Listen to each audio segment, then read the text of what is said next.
సభకు నమస్కారం. సభాధ్యక్షులు, చతుర సంభాషకురాలు లేదా చతుర అధ్యక్షురాలు నెల్లుట్ల రమాదేవి గారు ఈ మిగిలేవి గుర్తులేని పుస్తకంలో ఉండే కథల సారాన్ని మొత్తంగా ఇందాక చెప్పారు, చెరుకు రసం పిండినట్టుగా పిండి మన ముందు ఉంచినటువంటి ఆత్మీయుడు నాలేశ్వరం శంకరం గారు, కందుకూరి శ్రీరాములు, అట్లాగే బెల్లంకొండ సంపత్ కుమార్, మాడిశెట్టి గోపాల్, పోతే వాళ్ళిద్దరు, ఒకరు కాదు వాళ్ళిద్దరు, కొండపల్లి నీహారిని, ధూళిపాల అరుణ. సరే, వాళ్ళ స్నేహితులన్నా సరే, తల్లి కూతుళ్ళన్నా సరే, ఇద్దరు రచయిత్రులన్నా సరే, ఇద్దరు ఇంకా అక్క చెల్లెళ్ళన్నా సరే, ఏదన్నా సరే వాళ్ళిద్దరికి ఇంటి పేర్ల ప్రస్తావన వచ్చింది కాబట్టి ఇందులో వేదిక మీద ఉన్న వాళ్ళల్లో 5 ఇళ్ల పేర్లు చాలా సుప్రసిద్ధమైన ఇళ్ల పేర్లు, ఒకరిద్దరి కాదు. నెల్లుట్ల రమాదేవి వాళ్ళ ఇంటి పేరు నెల్లుట్ల వాళ్ళు చాలా పోతన కానుంచి అని చెప్తారు. ఈ మధ్య పోతన ఇంటి పేరు కూడా నెల్లుట్ల అనేది బాగా ప్రాచుర్యంలోకి వస్తున్నది. కందుకూరి సరే మనకు తెలిసిందే. కొండపల్లి శేషగిరిరావు సరే, ఆమెకు 2 సౌకర్యాలు ఉన్నాయి, అత్తింటి పుట్టింటి. పుట్టింటి పెండియాల, అత్తింటి కొండపల్లి 2. పోతే ధూళిపాల. ఈ 5 ఇళ్ల పేర్లు కూడా ఇంటి పేర్లు చాలా ఆకర్షణీయంగా ప్రముఖంగా ఉన్నాయి. శంకర్ ఇంటి పేరు, మరి నా ఇంటి పేరు అన్నాడు. నా ఇంటి పేరు కూడా బాగానే ఉంది. బాగానే ఎందుకు ఉంది అంటే నేను మార్చుకున్నా కనుక ఉంది. అంతకుముందు నాకే కొంచెం ఇబ్బంది అనిపించేది. నేను రచయితను కదా, నా ఇంటి పేరు కూడా బాగుండాలి కదా, అసలు పేరునైతే మార్చలేను. కాబట్టి ఇంటి పేరు అన్న మార్చుకుందామని ప్రయత్నం చేసి మార్చుకున్న పేరు నందిని. కాబట్టి అట్లా కొన్నిసార్లు మనం చాలా సమాజంలోకి వెళ్ళేటప్పుడు ప్రభావశాలిగా ఉండాలి అనేటువంటి ప్రయత్నంలో మన పేరులోనో, మన ఇంటి పేరులోనో, మన రచనలోనో ఎక్కడో కొంత నవ్యత్వం చూపెట్టి తద్వారా సమాజాన్ని తన వైపు ఆకర్షించుకునేటట్లు చేయడం అనేటువంటిది సాధారణంగా రచయితలు చేస్తుంటారు. ఆ రచయితలు చేస్తున్నటువంటి క్రమంలోనే రచయితలు తయారవుతుంటారు. ధూళిపాల అరుణ ఇంతకుముందు జ్ఞాపకాల సంతకం అనే పేరుతో ఒక కవిత్వం పుస్తకం వేసింది. ఆ కవిత్వం పుస్తకం వేసింది అన్నప్పుడు ఈమె తొందరపడుతుందా అని నేను అనుకున్నాను. అంటే ఆమె రాయడం షురూ చేసి కొద్ది రోజులే అయింది, కానీ కవిత్వంలో కూడా ధూళిపాల అరుణ తనదైనటువంటి ఒక ప్రతిభను దాంట్లో ప్రదర్శించింది అని ఆ పుస్తకం మనం చదివితే తెలుస్తుంది. కనుక కవిత్వంలో కూడా తన ప్రతిభను రుజువు చేసుకున్నటువంటి కవయిత్రి ఆమె. ఆ తర్వాత ఎక్కువ రోజులు కూడా కాలే, నెల అయిందో లేదో లేదా 2 నెలలు అయిందో లేదో, నేను కథలేస్తున్నా సార్ అన్నది. నేను మొన్ననే అనుకుంటే కదా తొందరపడుతుందా అని మళ్ళీ ఇంత తొందరపడుతుందా, కథలు ఎక్కడి నుంచి వచ్చాయి మీకు, కవిత్వం కదా రాస్తున్నది అని అంటే, లేదు కథలు 15 రాసిన సార్, అవి ముందు మాట రాయాలి. సరే రాసిన అంటే చాలా రాయవలసింది ఉంది అని గుర్తించినటువంటి రచయిత్రి ధూళిపాల అరుణ. ఎందుకు తొందరపడతామంటే రాయవలసింది చాలా ఉంది, జీవితం కొంచెం ఉంది, పరిమితమైంది. ఈ పరిమిత జీవితంలో కొంత భాగం సాహిత్యంలో సంబంధం లేకుండా గడిచిపోయింది. కాబట్టి సాహిత్యంలోకి వచ్చిన తర్వాత ఈ జీవితాన్ని సద్వినియోగం చేయాలని ఒక మంచి సంకల్పంతో రాస్తున్నటువంటి రచయిత్రి ధూళిపాల అరుణ. ఎవరమైనా ఎందుకు తొందరపడతాం? ఈ సమాజానికి ఏదో చెప్పాల్సింది ఉంది, ఈ సమాజానికి చెప్పాల్సింది ఉంది, ఈ సమాజాన్ని తీర్చిదిద్దాల్సింది కూడా ఉంది. ఆ క్రమంలో ఈ పోరాటం ఆ పోరాటంలో విజయం సాధించడానికి ఎక్కడో కొంత సమయం ఖర్చు అయిపోయింది, వ్యయం అయిపోయింది. ఏదో ఒక సినిమాలో అంటాడు, నేను ఇంతే మాట్లాడతాను, నువ్వు పావలే ఇచ్చావు, నేను ఇంతే మాట్లాడతాను, మళ్ళీ ఇంకో మాట మాట్లాడాలంటే ఇంకో పావల ఇయ్యాలంటాడు రాజేంద్ర ప్రసాద్ ఏదో సినిమాలో. అది సినిమా వాళ్ళ పని. కానీ రచయితల పని ఏంటిది అని అంటే, పావలతో సంబంధం లేకుండా మంచి వాళ్ళను దృష్టిలో పెట్టుకొని, మనుషుల్ని దృష్టిలో పెట్టుకొని, మనుషులుగా మలిచేటందుకు 24 గంటలు పనిచేసేటటువంటి ఓపికతో పనిచేస్తున్నటువంటి వాళ్ళు రచయితలు. ఎందుకు రచయితల మీద గౌరవం ఉండాలంటే ఎందుకు ఉండాలి? ఏమొస్తుంది? ఏమి రాదు.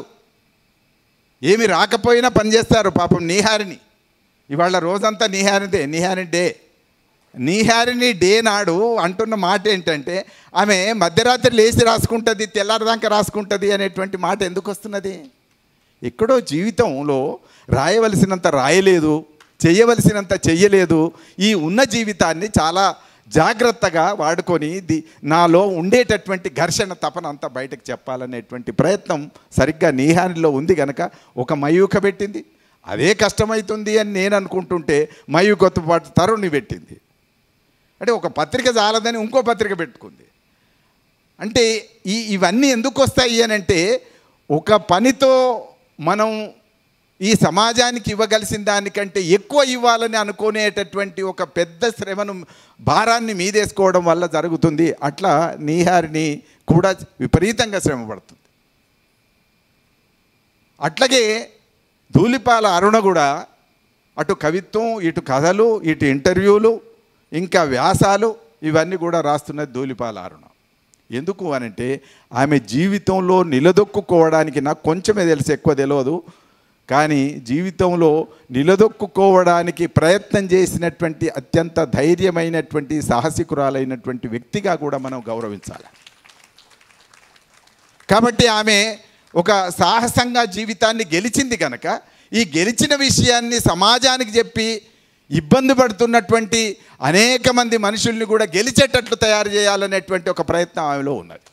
అందుకని దీంట్లో రాసినటువంటి కథల్లో చాలా కీలకంగా ఒక 4-5 కథల్లో ఒక పాత్ర తరచు కనబడుతుంది. ఒకటే రకమైనటువంటి స్త్రీ కనబడుతుంటుంది. ఏంటిది అంటే, కారణం ఏదైనప్పటికీ భర్త చేత మోసగించబడిన లేదా భర్తను కోల్పోయిన ఒక స్త్రీ, పిల్లల్ని కలిగి ఉన్నటువంటి ఒక స్త్రీ, భర్త ఏమైనప్పటికీ పిల్లల్ని తీర్చిదిద్దుకునేటటువంటి బాధ్యత తల్లిది కనుక తల్లి కష్టపడి వాళ్ళను పెంచి పోషించి ఒక స్థితిలో చూసి ఆనందించేటటువంటి ఒక ఉన్నతమైనటువంటి పాత్రలు 4-5 ఉన్నాయి. 4-5 కథల్లో ఉన్నాయి. 15 కథలే.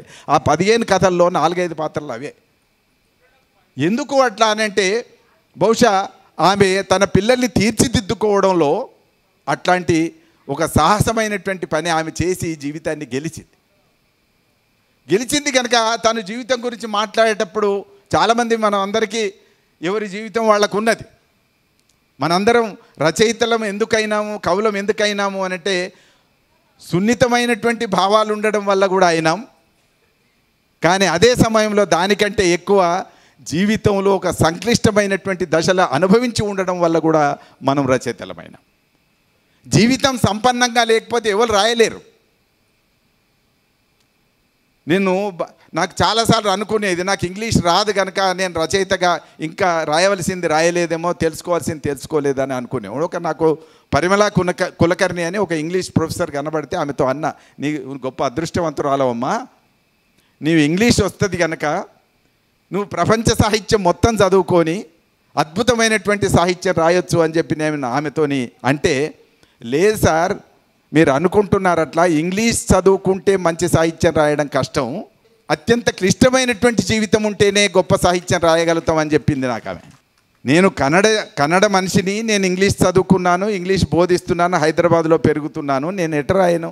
నేను కన్నడ జీవితం రాయాలంటే నాకు తెలియదు, హైదరాబాద్ జీవితం రాయాలంటే నాకున్న పరిస్థితులలో నేను ఇంగ్లీష్ చదువుకోవడం మీదనే గడిచింది. కాబట్టి నేను ప్రపంచ దేశాల సాహిత్యం అంతా చదువుకున్నా, నేనేదో రాయాలంటే నా జీవితం నాకు ఉండాలి కదా, ఆ జీవితం నాకు అంత సంపన్నంగా లేదు అన్నది. మీకు అట్లా కాదు, మీరు ఊరు నుంచి వచ్చినారు కాబట్టి సంపన్న జీవితం ఉంది కాబట్టి మీరు రాయవలసినంత దానికంటే ఎక్కువ జీవితం మీకున్నది, మీరే మంచిగా రాయగలుగుతారు ఉన్నది. అట్లా సంపన్నవంతమైనటువంటి జీవితం ఉన్నది ధూళిపాల అరుణ. అందుకని ఇందులో ఒక మాట అంటది, రకరకాల జీవితాలు ఉంటాయి, ఆ జీవితాలలో తను జీవితం గురించి పొందినటువంటి విషయాలన్నింటినీ కూడా చెప్తూ ఒక మాట అంటది, ఏమంటే, మనిషి జీవితం ఎప్పుడూ సాఫీగా జరగదు, నిరంతర పోరాటమే అన్నది. ఎందుకు రచయితలు అవుతారు అని అంటే, మనిషి జీవితం సాఫీగా జరిగితే రచయితలు కారు. అట్లానే ఆమె ఇంకొక నిర్ధారణ కూడా వచ్చింది, జీవితం అంతా పూలబాటగా గడిచిందన్న వాళ్ళు ఎవరూ నాకు కనిపించలేదు, ఎవరు ఉండరు అని అన్నది. అట్లా ఒక పాత్రతో అనిపిస్తుంది ఈ మాట. చాలా ప్రశాంతంగా నా జీవితం పూలబాటలాగా రెడ్ కార్పెట్ వరుస్తుంటే దాని మీద నడిచి వచ్చిన అన్నట్లు ఎవరిదన్నా ఉంటుందా అని అంటే ఎవరిది ఉండదు. ఎక్కడో కొంత ఏదో కొంత దుఃఖమో కష్టమో నష్టమో ఇబ్బందులో ఇవన్నీ ఉంటాయి. అవన్నీ ఉన్నప్పుడే జీవితాన్ని జీవించినట్టు లెక్క.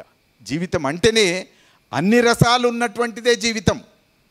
నిజంగానే పూల మీద నడిచి వెళ్ళేటటువంటి జీవితంలో ఏముంటుంది, చెప్పుకోవడానికి ఏముండదు. కాబట్టి ఆమె చాలా పాత్రల చేత, చాలా పాత్రల్ని గుర్తించిన పాత్రలు కావచ్చు, లేదా చూసిన పాత్రలు కావచ్చు, ఈ పాత్రలన్నీ కష్టపడినటువంటి పాత్రలే, ఇబ్బంది పడినటువంటి పాత్రలు. ఇందాక చెప్పినటువంటి కథలు మీరు తీసుకున్నా కూడా అంతే ఉంటుంది. శంకర్ చెప్పాడు కొన్ని కథలు. అట్లనే ఇంకా శంకర్ చెప్పని కథ నేను ఒకటి చెప్తాను. నీకు నేనుగా అని ఒక కథ ఉంది. ఇందులో నీకు నేనుగా అనే కథలో వసుమతి అనే ఒక పాత్ర. ఈ వసుమతి ఒక కంపెనీలో పనిచేస్తుంటుంది. ఆ కంపెనీకి డైరెక్టర్ భార్గవ అనేటువంటి డైరెక్టర్. ఈ భార్గవ అనేటువంటి ఆయన డైరెక్టరు, ఈ వసుమతి మంచి హార్డ్ వర్కర్, సిన్సియర్, నిజాయితీ పరురాలు. ఈయన పట్ల డైరెక్టర్ కూడా మంచి అభిప్రాయం ఉంది ఆమె పట్ల. కానీ అందులోకి ఒక మూడో వ్యక్తి ప్రవేశిస్తాడు. అతను బాలకృష్ణ అని, ఇతను చిన్ననాటి మిత్రుడు, భార్గవకు చిన్ననాటి మిత్రుడు. వచ్చి అతను క్రమంగా ఈ కంపెనీలో నేను పార్ట్నర్షిప్ తీసుకుంటా అని పార్ట్నర్షిప్ తీసుకుంటాడు. పార్ట్నర్షిప్ తీసుకొని వసుమతితో స్నేహం చేస్తాడు. వసుమతితో కొంచెం పరిచయాలు పెంచుకోవడానికి ప్రయత్నం చేస్తే వసుమతి ఇష్టపడదు, కానీ ప్రయత్నాలు చేసి పరిచయం పెంచుకుంటాడు. పెంచుకొని భార్గవకు కూడా చెప్పకుండా ఈ బాలకృష్ణ అనే కొత్తగా వచ్చినటువంటి ఫ్రెండ్, కంపెనీలో భాగస్వామ్యం తీసుకున్న ఫ్రెండు వసుమతిని ట్రాప్ చేసి బలవంతంగా బలవంతం చేసి అనుభవిస్తాడు. అనుభవించిన తర్వాత ఒకరోజు ఈమె తిరిగి ఆఫీస్కి వెళ్ళాలో వద్దని భయపడుతూ వెళ్ళినప్పుడు అక్కడికి వెళ్ళేసరికి అందరూ గుమిగూడి ఉంటారు. ఆమె ఇచ్చినటువంటి తీర్పు లేదా పరిష్కారం, ఆ కథకు ముగింపు ఏంటిది అని అంటే, ఆ ఆఫీస్కి వెళ్ళేసరికి అందరు గుమిగూడి ఉంటారు. ఏంటిది అంటే, ఇతన్ని పార్ట్నర్షిప్ నుంచి తొలగించాడు. ఎందుకు తొలగించాడు అని చూసినప్పుడు సరిగ్గా ఇది మొత్తం అతను ఫాలో అవుతాడు. ఈ విషయం అంతా తెలుసుకుంటాడు. ఈ జరిగినటువంటి సంఘటనలన్నీ కూడా అతను గమనిస్తాడు. వసుమతికి జరిగిన మోసాన్ని కూడా గమనిస్తాడు. గమనించిన తర్వాత ఆ పాత్ర ఎంత ఉన్నతంగా తీర్చిదిద్దింది అంటే, ఈ భార్గవ అనేటువంటి డైరెక్టరు తన మిత్రుడు మోసం చేసినాడు అని తెలిసినప్పటికీ ఈ భార్గవ వసుమతికి జరిగిన అన్యాయానికి పరిష్కారంగా ఆమెను పెళ్లి చేసుకుంటాడు. అంటే మోసం చేసిన వాడు బాలకృష్ణ, పెళ్లి చేసుకున్నది భార్గవ. కాబట్టి ఇట్లాంటి ఒక చాలా క్లిష్టమైనటువంటి పరిష్కారం, ఇట్లాంటి ఒక పరిష్కారాన్ని ఇవ్వడానికి చాలా ధైర్యం కావాలి. అట్లాంటి ఒక ధైర్యం ఆమె ఇవ్వగలిగేటటువంటి పరిస్థితి ఉంది. చాలా చోట్ల చాలాసార్లు నేను చాలామందిని చూస్తూ ఉంటా. నేను రైతు కుటుంబం నుంచి వచ్చిన వాడిని. ఇవాళ పల్లెల్లో జరుగుతున్నటువంటి ఒక పెను విషాదం ఏంటిది అని అంటే, రైతు కష్టాలు వస్తాయి, అప్పులు పెరుగుతాయి, అప్పులు పెరిగి కష్టాలు రాగానే ఆ రైతు ఏం చేస్తున్నాడు అంటే చనిపోతున్నాడు, ఆత్మహత్య చేసుకొని చనిపోతున్నాడు. ఇంతవరకు మనకు చాలా కథ తెలుసు. ఈ రైతు చనిపోయే నాటికి ఆ భార్య ఉంటుంది, భార్యకు లేదా వాళ్ళిద్దరికి ఇంకో 2-3 పిల్లలు ఉంటారు, ఆ వ్యవసాయం ఉంటుంది, అప్పులు ఉంటాయి. ఇవన్నీ విడిచిపెట్టి ఆయన వెళ్ళిపోతాడు. వెళ్ళిపోయిన తర్వాత పరిస్థితి ఏంటిది? ఆ పిల్లలు ఎట్లా బతకాలి? గొప్ప విషయం ఎక్కడ ఉంది అంటే, ఇవాళ వాస్తవ జీవితం నేర్పుతున్నది ఏంటిది అని అంటే, ఇవాళ రైతు యొక్క భార్య రైతు చనిపోయిన తర్వాత ఆ భారాన్ని మోసి పిల్లల్ని పెంచి పెద్ద చేసి వాళ్ళని ప్రయోజకులుగా తీర్చిదిద్దేటటువంటి గొప్ప చైతన్యం ఆమె ఒంటి చేత్తో నాగలి దున్ని నడిపినటువంటి సంసారాలు నడుస్తున్నాయి. ఇక్కడ విద్యావంతురాలైనటువంటి పాత్రల్ని ఎక్కువ తీసుకోవడం వల్ల వీళ్ళందరూ కూడా వాళ్ళ పిల్లల్ని సరి అయినటువంటి దిశగా నడిపించేటటువంటి ప్రయత్నం. ఇంకొకటి, నాకు ఈ కథలలో మొదట కవితావాహిని కథ ఆయన చెప్పాడు, నేను మళ్ళీ కథ చెప్పను. ఆ కవితావాహిని కథ చదువుతూ ఉన్నప్పుడు కొంచెం కథ కొత్తగా రాసినట్టుగా అనిపిస్తుంది. శైలిలో కానీ పద్ధతిలో కానీ కొత్తగా రాసినట్టు అనిపిస్తుంది. కానీ ఆ తర్వాత ఆమె ఎదుగుతున్నది, తెలుస్తున్నది, మంచి సాహిత్యానికి ఒక పూచి ఇస్తున్నది, హామీ ఇస్తున్నది అనేటువంటిది మనకి ఎప్పుడు తెలుస్తుంది అని అంటే, గోడ అని ఇంకొక కథ రాసింది. కవితావాహినితో మొదటి కథ అది. ఇందులో ఆ కవితావాహిని కథ గోడ కథ దగ్గరికి వచ్చేసరికి ఆమె రచయిత్రిగా ఆమె ప్రతిభను మొత్తం కూడా నిరూపించేటటువంటి కథ గోడ కథ. ఏంటిది ఆ గోడ అంటే, కథ మొత్తం గోడతో నడిపించింది.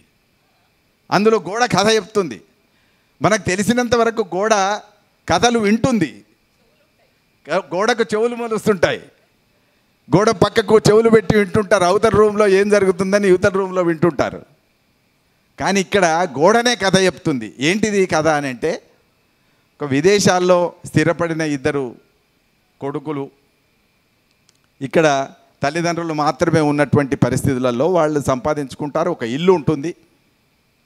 ఆ ఇంటి యజమాని భార్య లేదా ఆ ఇంటి ఆమె చనిపోతుంది. చనిపోయినప్పుడు తల్లి చనిపోయింది అని చెప్పి దూరపారాల్లో దూరదేశాల్లో ఉండేటటువంటి వాళ్ళిద్దరు వస్తారు, చావుకు వస్తారు. చావుకు వస్తే తండ్రి చాలా సంతోషపడతాడు. పిల్లలు ఇంకా మర్చిపోలేదు మమ్మల్ని, మా కోసం వస్తున్నారు, మా మీద ప్రేమతో ఇక్కడికి వస్తున్నారు అని చెప్పి అతను సంతోషపడుతుంటాడు. మా పిల్లలు మా భార్య మీద ప్రేమతో, చనిపోయినటువంటి వాళ్ళ తల్లి మీద ప్రేమతో ఇక్కడికి వచ్చింది అని సంతోషపడుతుంటారు. సరిగ్గా దినం కూడా గడవక ముందే, కర్మకాండ పూర్తి అయ్యి కాకముందే, అదంతా బాగానే చేస్తారు, చేసిన తర్వాత పూర్తి కాకముందే అక్కడ ఒక చర్చ మొదలు పెడతారు. ఈ ఇల్లు డెవలప్మెంట్కి ఇస్తే ఇంతకంటే ఎక్కువ డబ్బులు వస్తాయి, డెవలప్మెంట్కి ఇస్తామని ఒక నిర్ణయం తీసుకుంటారు. ఈ కథ అంతా గోడతో నడిపిస్తుంటుంది. ఆ గోడ చెప్తూ ఉంటుంది మనకి, ఆయన వచ్చాడు, బాగానే ఉంది, వీళ్ళిద్దరు ఇట్లా అనుకున్నారు, అదే రూమ్లో చర్చ జరుగుతుంది. ఆ చర్చ జరుగుతున్నప్పుడు ఈ గోడ వింటూ ఉంటుంది. కొడుకులు ఏమంటున్నారో, తండ్రి ఏమంటున్నాడు, ఇవన్నీ వింటుంటే తండ్రి ససేమిరా ఇవ్వడానికి వీలు లేదు అని చెప్పి తండ్రి నిరాకరిస్తాడు.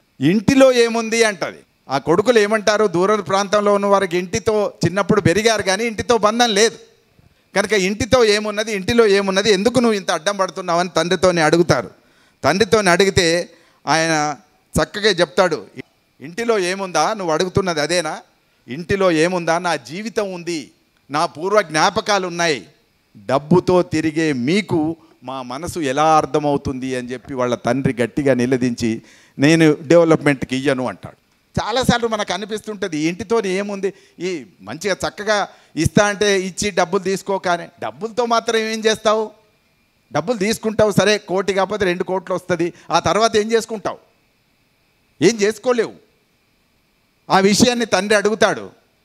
తండ్రి అడిగిన తర్వాత ఎక్కడి వాళ్ళక్కడు గంభీరంగా మౌనంగా ఉండిపోతారు, నిశ్శబ్దంగా. ఏం జరుగుతుంది, ఇస్తారా ఇయ్యరా అని ఎక్కడి వాళ్ళు అక్కడ గంభీరంగా ఉండిపోతారు. అటు కొడుకులు ఇటు తండ్రి గంభీరంగా ఉంటాడు. ఈ గోడ అనుకుంటుంది, నా సంగతి ఏంది, వీళ్ళిద్దరు ఇట్లా కొట్లాడుకుంటున్నారు కదా, డెవలప్మెంట్కి ఇస్తే నా పని అయిపోతుంది కదా, నేను గోలిపోతా కదా.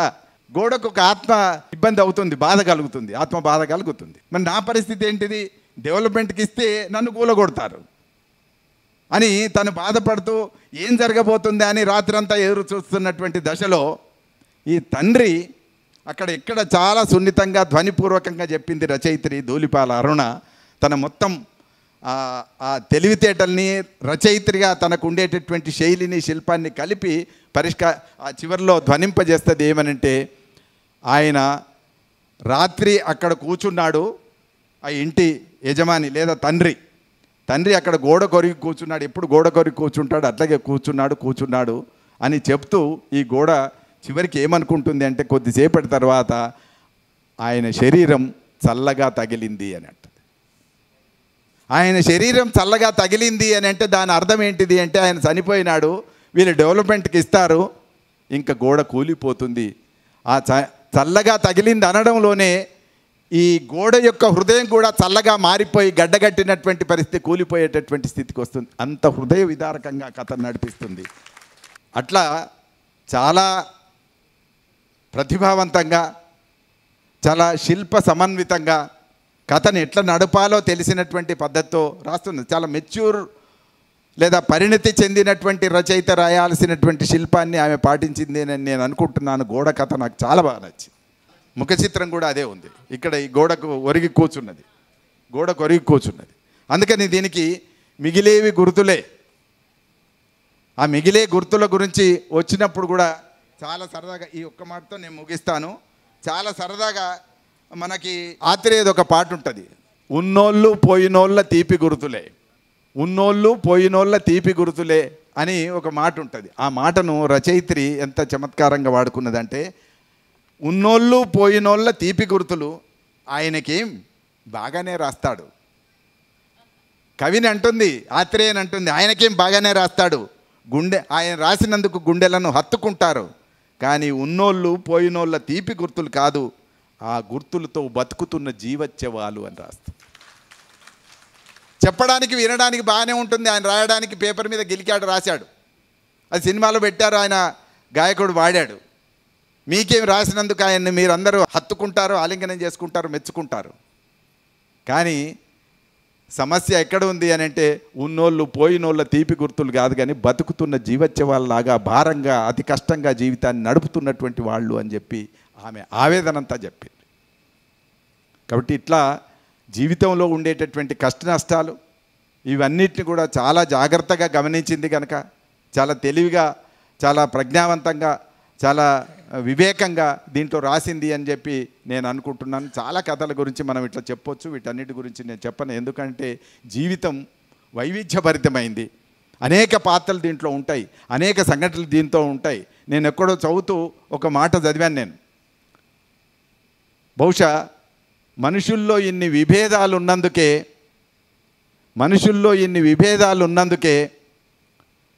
ఇన్ని ప్రేమలు సంఘటనలు ఉన్నాయి, కథలు ఉన్నాయి అన్నాడు. ఈ విభేదాలు కనుక లేకపోతే, ఈ విద్వేషాలు విభేదాలు ఈ వ్యత్యాసాలు లేకపోతే ఇన్ని ప్రేమలు కూడా ఉండడానికి అవకాశం లేదు అన్నాడు ఆ రచయిత. కాబట్టి ప్రేమ ఎక్కడ ఉంటుంది అని అంటే, ఎక్కడైతే ద్వేషం ఉంటుందో అక్కడ ప్రేమ ఉంటుంది, ఎక్కడైతే నష్టం ఉంటుందో, ఎక్కడైతే బాధ ఉంటుందో ఆ బాధకు పరిష్కారం ఉంటుంది, ఎక్కడైతే జీవితం కష్టపడి నడుస్తుందో అక్కడ సాహసంగా పోరాడి జీవితాన్ని గెలవాలని అంటుంది. అట్లా జీవితాన్ని గెలిచినటువంటి కథలు ఇంట్లో చాలా ఉన్నాయి. అట్లా గెలిచినందుకు హృదయపూర్వకంగా నేను ధూళిపాల అరుణను అభినందిస్తున్నాను. ధూళిపాల అరుణ రేపు ఇంకా మంచి కథలు రాయగలిగేటటువంటి శక్తి ఆమెకు ఉన్నది. దానికి కావలసినటువంటి సహనము, ఇంధనం అన్నీ ఆమెలో ఉన్నాయి. గోపాల్ రెడ్డి పుస్తకం నిజానికి ఒక మాట వాళ్ళు చెప్పడం మరిచారు, ఆయన బ్రెయిలీలో రాశాడు. అంధుడు కనుక ఆ 500 పేజీల నవలను బ్రెయిలీ లిపిలో రాశాడు. బ్రెయిలీ లిపిలో రాసినాక అది తెలుగులోకి రావాలి, మనందరం చదవాలి. ఎట్లా చదవాలి అన్నప్పుడు మామూలు లిపిలోకి రాసేవాళ్ళు కావాలి. రాసేవాళ్ళు కావాలని వెతుకుతూ ఉన్నప్పుడు దొరికినటువంటి ఆనిముత్యం ధూళిపాల అరుణ. అప్పుడు ఆమె చేత ఆయన మొత్తం ఈ 500 పేజీలు ఆయన ఫోన్లో చెప్తుంటే ఈమె రాసిందండి. 500 పేజీలు ఫోన్లో చెప్తుంటే ఎంత సహనం ఉంటే సాధ్యమవుతుంది? అట్లా ఒక 500 పేజీలు కాదు, ఆయన రాయదలుచుకున్నాడు ఏమంటే, ఒక నవల బయటకు వచ్చింది, దాని పేరు జీవన స్రవంతి. ఆయన ట్రయాలజీ జీవితాన్ని 3 భాగాలు రాయాలనుకున్నాడు, 500 పేజీలు. ఆ 500 పేజీల్లో 2వ భాగం కూడా పూర్తిగా 500 పేజీలు ఆమె రాసింది. ఇంకొక 500 పేజీలు కూడా రాసింది. అంత సహనం ఉంది కనుక రేపు రాబోయే రోజుల్లో మంచి రచయిత్రిగా ఆమె నిలబడుతుందని, మంచి కథా రచయిత్రిగా నిలబడుతుందని భావిస్తూ, ఆమె ఇంటర్వ్యూలు కూడా చేస్తుంది కనుక రచయితల దగ్గర నుంచి నేర్చుకోవాల్సినవన్నీ కూడా నేర్చుకుంటుంది. ఆమెకు నిజంగానే కొండపల్లి నీహారి లాంటి ఒక మంచి ప్రోత్సాహం, 2 పత్రికలు ఉన్నటువంటి ఒక నడుపుతున్నటువంటి సంపాదకురాలు దొరకడం అనేటువంటిది కూడా ధూళిపాల అరుణకు గొప్ప అవకాశం అని నేను భావిస్తూ ఉన్నాను. అందుకని అరుణను, నీహారిని, వాళ్లకు నిరంతరంగా ఉన్న వాళ్ళ బాల్యపు స్నేహితురాలు రమాదేవిని హృదయపూర్వకంగా అభినందిస్తూ, మీ అందరికి కూడా ఇంత దూరం వచ్చినందుకు చాలామంది ఆమె బంధువులు ఆమె మీద ప్రేమతోని, ఆమె దగ్గరి వాళ్ళందరూ కూడా ప్రేమతోని ఇక్కడికి వచ్చారు. చాలా సంతోషం. మీరిచ్చే ప్రోత్సాహం లేదా మీరిచ్చే మనోధైర్యం ఆమెను మంచి రచయిత్రిగా నిలబెడుతుంది అనే నమ్మకం నాకుంది.